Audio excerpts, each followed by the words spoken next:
Good evening. Hello, my name is Damien, the tall-friendly atheist dad and host of the Tall-Friendly Atheist Dad podcast. Welcome to part 11 of An Atheist Reads Total Life Prosperity by Creflo Dollar. So far from lies and hypocrisy,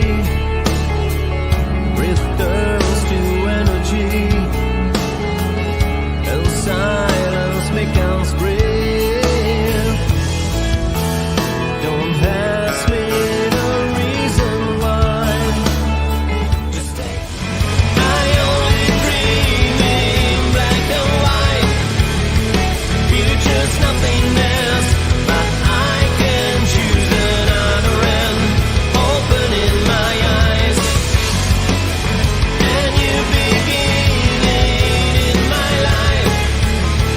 Without emptiness to feel, I am sure of myself. No mercy until the end.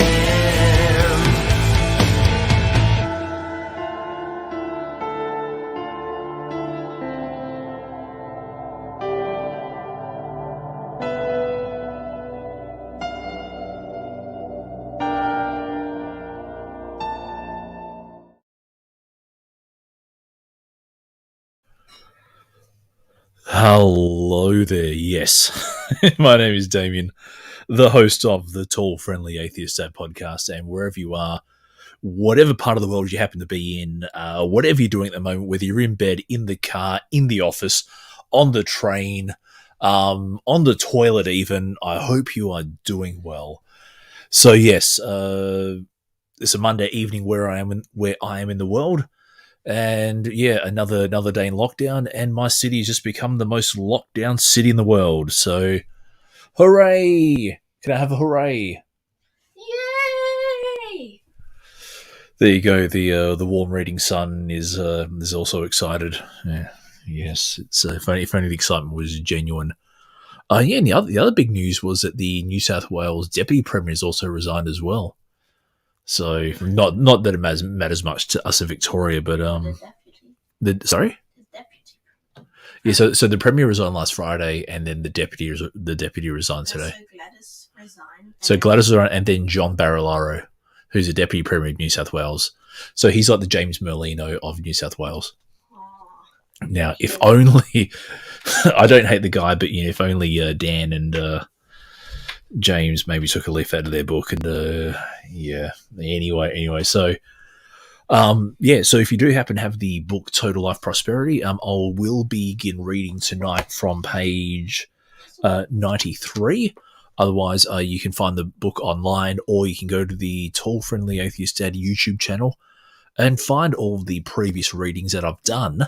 So there's part 11, so obviously that means there's parts 1 to 10. And and look, if you feel free to leave comments. I'm always happy to read comments.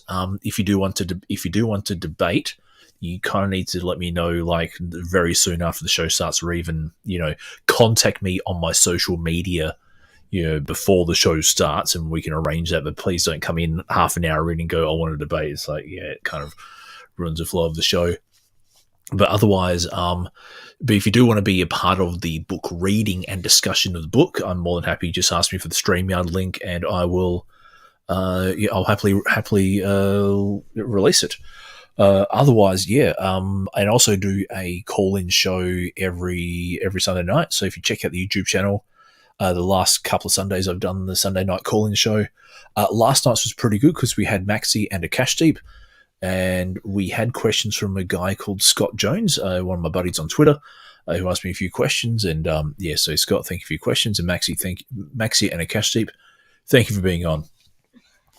So with that out of the way, let's get. Another end. Okay, so the music is working. Must have just got the end of the song. But yeah, so the music is from Victim of Illusion. I've enjoyed being in touch with those guys. And if you go to the Tall-Friendly Atheist Dad podcast, they have supplied the music, and they did an introduction for the show. So anyway, So this is Victim of Illusion from their album Invisible Light. So even if you get sick of the book, hopefully the tunes will keep you going. And so this is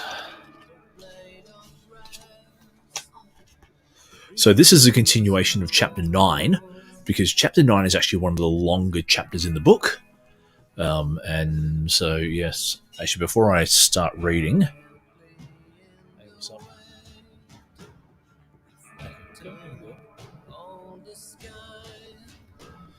okay, so I'm back. Just had to have a chat to the sun.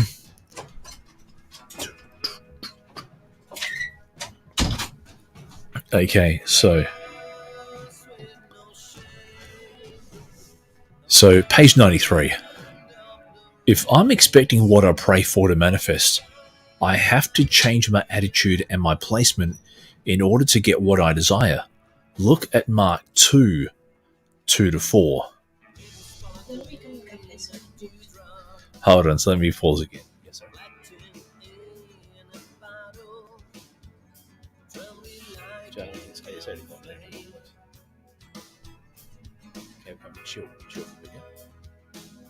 Like, Joe, I shouldn't need to tell you to chill. You should know that you've done a couple of hours of work already. Go relax. Okay, so Mark 2, 2-4. Straight away. Oh, sorry, there's a loose cable.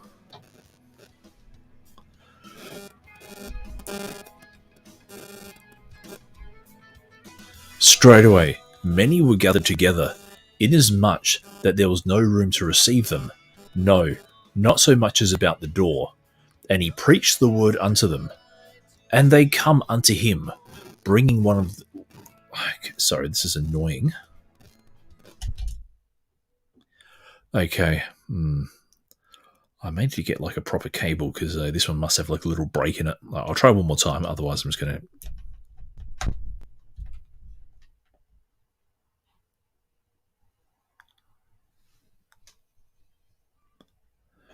sorry about this, because...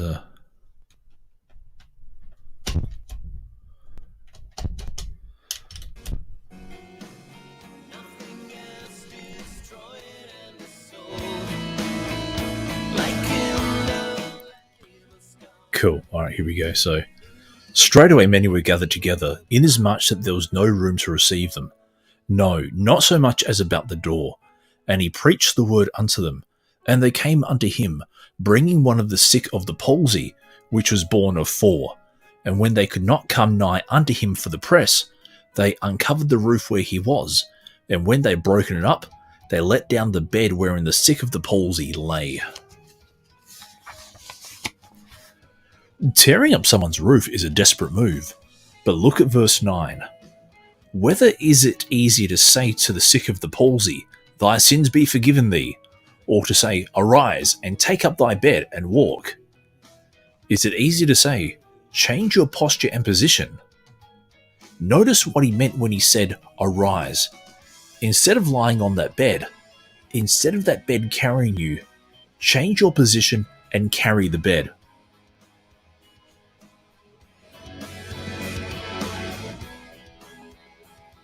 Okay, cool. So where was he? Change your position and carry the bed. But that ye may know that the Son of Man hath power on earth to forgive sins, he saith to the sick of the palsy, I say unto thee, arise, and take up thy bed, and go thy way into thine house. And immediately he arose. Mark 2, 10-12. Jesus was telling him to put himself in a place for Jesus to release anointing to bring what he was seeking to pass. You may be asking yourself why it's necessary for you to act as if it's so. Luke 7, 12-16 is the story about the widow who lost her only son, Jesus. Her only son. Jesus interrupted the funeral procession. Now, when he came nigh to the gate of the city, behold, there was a dead man carried out, the only son of his mother, and she was a widow. And much people of the city was with her. And when the Lord saw her, he had compassion on her, and said unto her, Weep not. And he came and touched the bier. And they that bare him stood still. And he said, Young man, I say unto thee, arise. Change your posture and your position. This must be a key element to prosperity if Jesus keeps requesting it, even when someone is dead. And he that was dead sat up and began to speak. Luke 7:15. Now that's a change. He did the opposite of what dead men usually do. And he delivered him to his mother, and there came a fear on all, and they glorified God, saying, that a great prophet is risen up among us, and that God hath visited his people. Luke 7:15-16. You can't continue to operate in tradition, doubt, and unbelief, and expect the God of glory to visit your house. Arise, shine, for thy light is come, and the glory of the Lord is risen upon you. Isaiah 61. You must be in position before the glory can be in position to bring blessings into your life. For behold, the darkness shall cover the earth, and gross darkness the people, but the Lord shall arise upon thee, and his glory shall be seen upon thee. Isaiah 62. When will all this happen? When you change. When you start speaking faith. When you start acting as if it's so. When you start saying no to sin, then the glory, the prosperity, and the anointing of God will change faith's posture and position. Instead of being dormant inside you, faith will activate and start producing good things in your life. Okay, so this is part of Creflo Dollar's, now I would say unique theology, but the problem is that this kind of theology isn't unique. The whole prosperity preaching movement is kind of, based on. Actually, what I might do is just turn that down.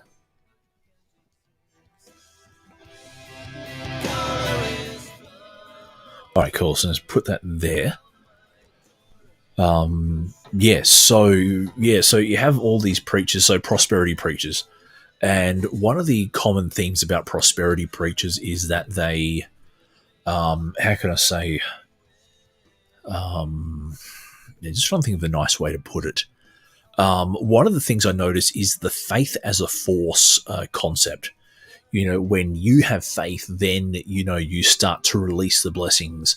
Or when you have faith, like, instead of faith, I suppose faith being a concept, they speak of faith as a force, and that, you have to,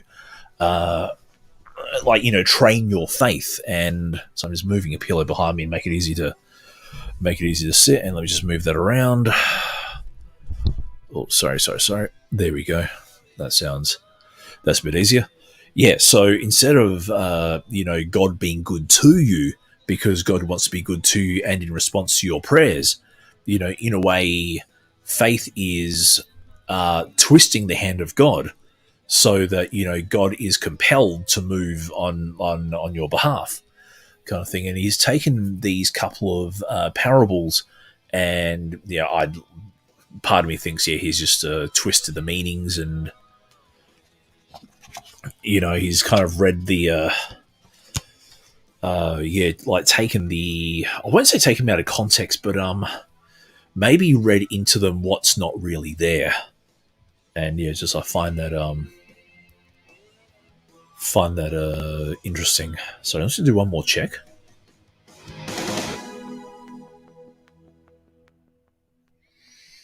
All right, cool.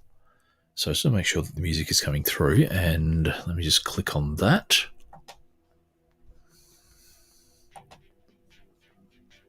Oh yeah, I love that. So I just said chill into the music because loves me some.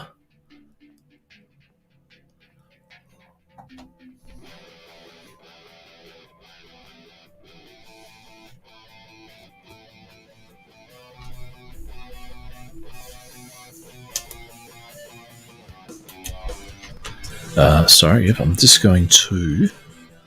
I do need to check this because I want to make sure that...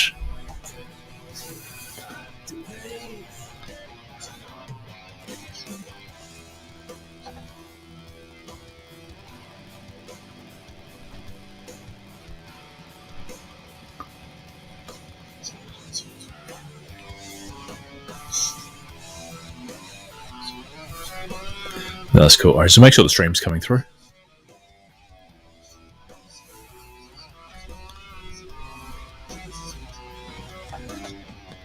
No, cool. So that is actually working. Cool. Good. All right. Let me just turn that back up.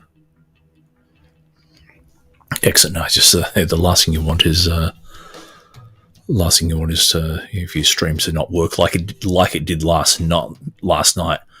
So yeah, so for the two, so the call-in show had to be done twice. It's like because sound wasn't coming through. It just got really annoying. So anyway, where was it? So yeah, so so this whole thing about you have to change your position for God to do something in your life, for God to bless you, for God to work. It relies on you. And, if good things aren't happening in your life, it's because you haven't, released the power. You haven't released the blessing. You haven't, there's, 45 gajillion things that you haven't done. And so, so like you kind of have to, in a way, fake it till you make it as well, is another theme that I pick up. Anyway, so let's go back to the book.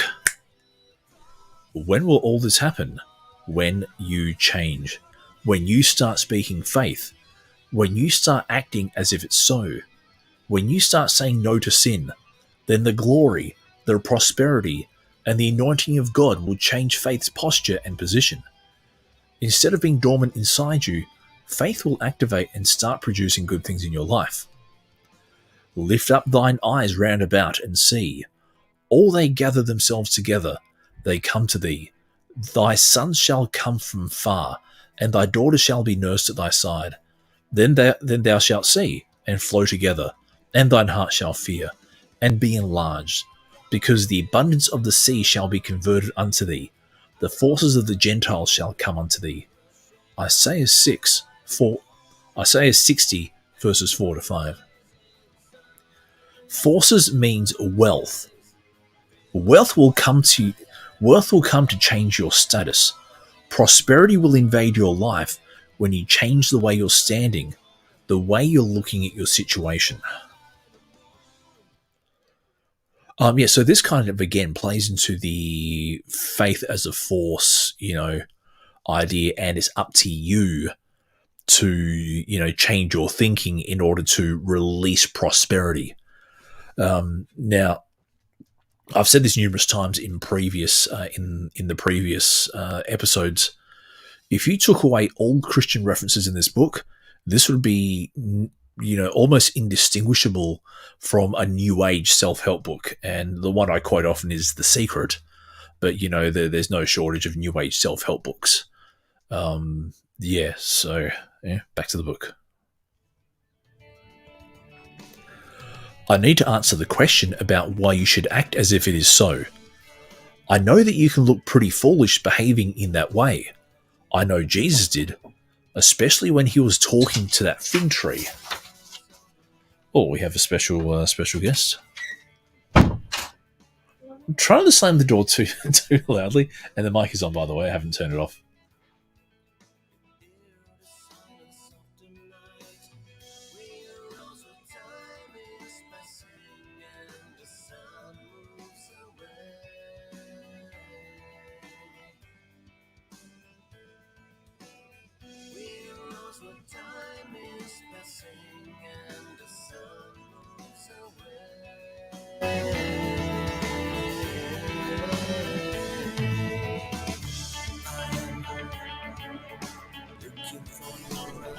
Okay, sorry about that. My wife got a new mixer, blender, cooker on the weekend, and I was trying out corn juice. And it does, if you're familiar with the Asian food Nestum, corn juice tastes, you reckon, Nestum? It's got that like oaty kind of hint in there. Thank you so much. Tell mummy thank you. So yeah, that's so it tastes a lot like Nestum, and yeah, if you like Nestum, then yeah, corn juice. So my wife got a new blender slash cooker on the weekend, imported from China, and it's not too bad. It tastes. So anyway, let me back to the book. He said that no man would ever eat the fruit of that tree. Sorry, let me go back just to make it a bit easier to read. I know Jesus did, especially when he was talking to that fig tree. He said that no man would ever eat the fruit of that tree thereafter, and the disciples heard him say that. Then he went away as if it had already happened. Matt 21:19. Is it vital as a Christian that I start acting as if something has already occurred? Walking, talking, and conducting myself as if it had already come to pass? I heard someone say once that you can't fool God. But, we're not trying to fool God. We're trying to fool the devil. The Bible has already told us that God is not mocked.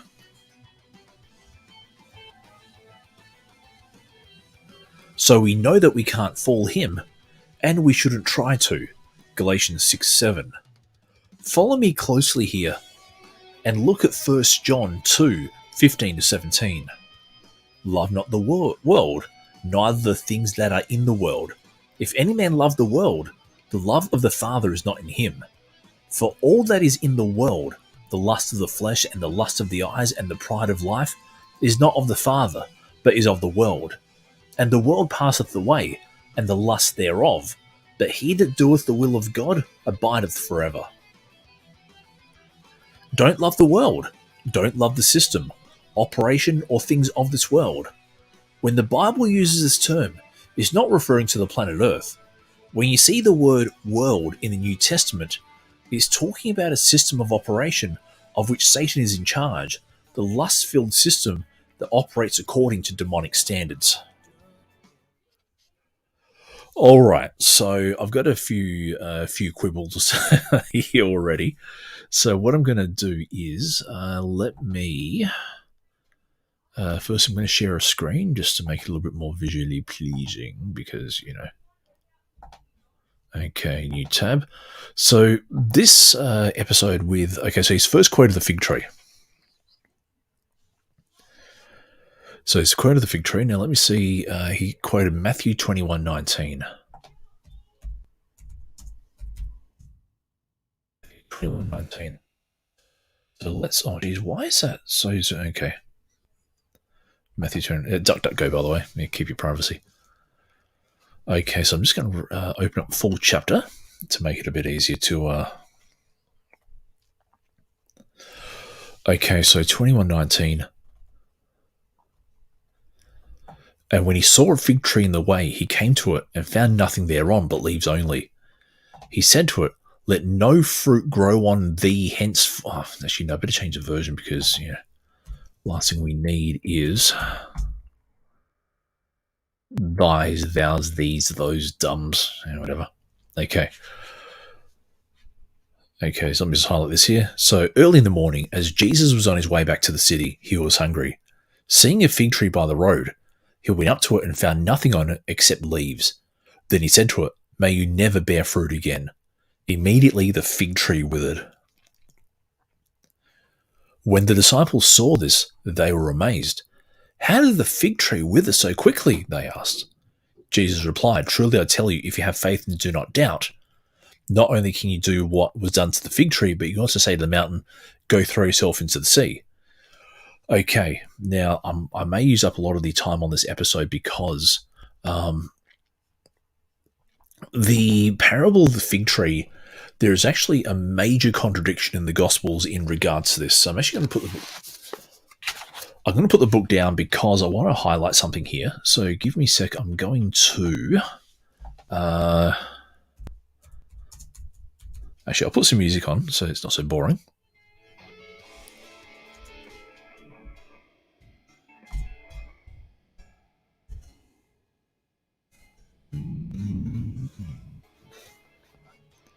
Okay, Mark 11. So let's go.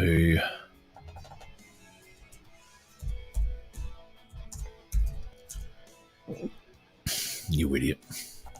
Oh, shit. Sorry.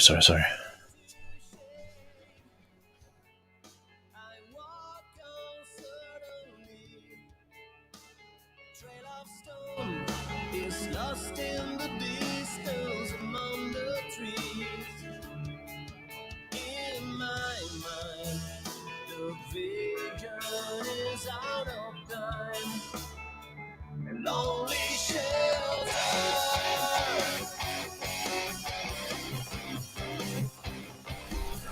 Okay, I'm back. So I'll turn the music down. Okay, so what I want to point out here, so this is Mark 11. And Mark 11 has, a story of the fig tree. So what I wanted to... Thanks for knocking, by the way. Yeah, it's a bit too late now. And plus, the mic is live. So in Mark 11, we have the story of the fig tree. And, okay, so reading from up here. Mark 11, chapter 12. The next day, as they were leaving Bethany, Jesus was hungry. Seeing in the distance a fig tree in leaf, he went to find out if it had any fruit. When he reached it, he found nothing but leaves, because it was not the season for figs. Then he said to the fig tree, "May no one ever eat fruit from you again." And the disciples heard him say it. On reaching Jerusalem, Jesus entered the temple courts, and so then so this part here is he overturns the temple, and then, okay, when evening came, Jesus and his disciples went out of the city. In the morning, as they went along, they saw the fig tree withered from the roots. Peter remembered and said to Jesus, "Rabbi, look, the fig tree you cursed is withered."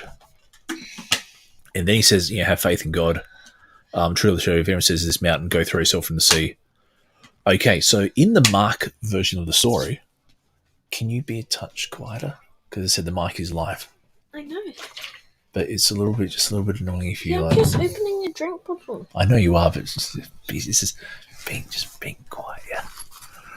So in this version of the story, Jesus curses the fig tree, goes to the temple, and then the next morning when they come back,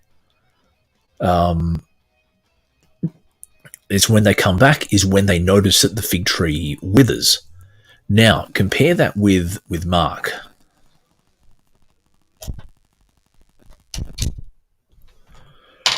Compare that with Mark. I better get a better cable as well.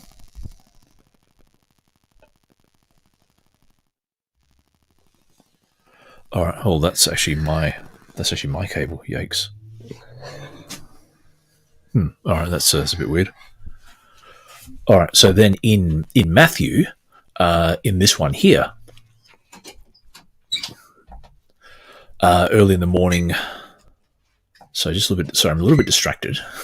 Because my son keeps walking in and out. It's like, okay, so in the Matthew story, so I'm going to quickly pause this because I can't keep doing this. This is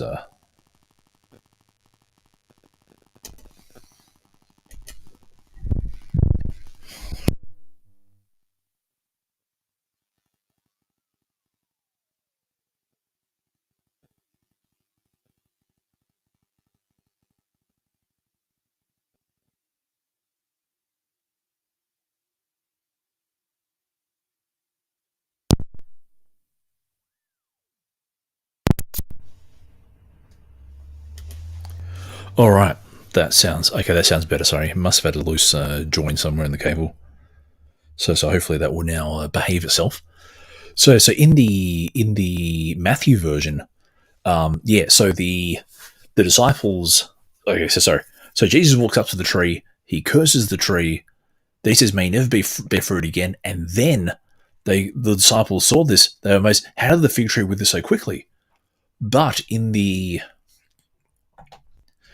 Mark version, all it says is, "Then he said to the tree, 'May no one eat fruit from you again.' And his disciples heard him say it.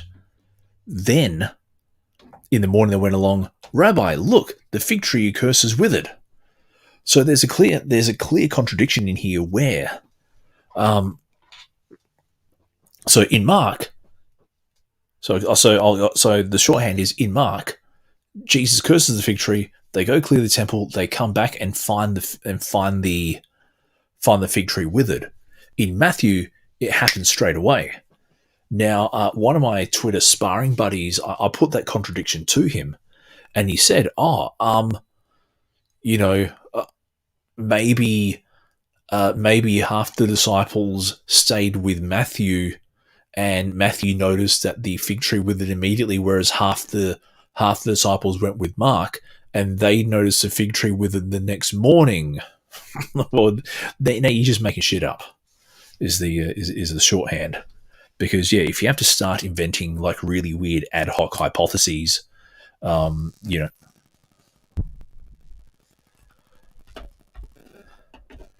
hoc hypotheses to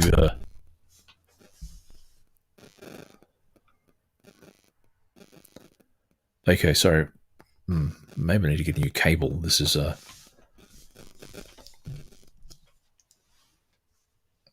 oh, okay. I've just discovered something new. Don't have your phone on your microphone cable. That's probably why. Okay, that is okay. You learn something new every day. So anyway, that sounds nicer as well. So what then? So I'm really distracted, and I'm trying to keep things together because you're trying to be both a show producer and a host and a theologian and a and a parent. Sometimes wearing lots of hats does get a little bit much sometimes. But so this is this guy's resolution to the issue was that it was so the half the disciples stayed with Matthew to get his version of the story, then half the disciples went with Mark. And so, well, I don't. Oh boy, so what I'm trying to get at is that this is clearly a contradiction, but if you're going to make stuff up to try avoid what is clearly a contradiction, then it's like, well, what else? What other facets of logic are you going to throw out the window? And the other part I was going to look at is the other thing I was going to look at was this one here. Where was it? Okay. We're not trying to fool God. We're trying to fool the devil. This is one of the other aspects of fundamentalist Christian theology that annoys me. One is there are no contradictions in the Bible. I get really annoyed with that. And the other one I get really annoyed with is Satan causes all the bad things in the world. It's like I was in a church where the one story that comes out is where what happened. Some missionaries were about to go on a mission trip to Thailand, and their flight got delayed. And so what they then said when they got back to church, a couple of months later was, Satan tried to, delay our flight. Satan tried to interrupt our flight. It's like, it's as if Satan has control over the weather patterns or, the flight schedule or, if Satan really wanted to do something, he wouldn't have to inconvenience, 300 other passengers. He could just, go and inconvenience someone directly. And I just don't get why, Satan cops the blame for all these weird things that happen. So anyway, so it looks like chapter 9 is going to go into another section because, oh my gosh, so 1, 2, 3, 4, 5, 6. Another 8 pages left in chapter 9, so I'm going to end the reading here. Whenever you listen to this, I do apologise for being a bit disjointed today. Because it's just one of those, maybe not my night, as they might put it in the classics. So anyway, if you want to contact me, Twitter at TF80pod, Facebook.com, TF80pod, Patreon, TF80pod, www.tallfriendlyatheistdad.com, or jump on the YouTube channel. So jump on YouTube and look for tallfriendlyatheistdad.com. Otherwise, look after yourselves, stay safe, and try not to get COVID. I am sure of my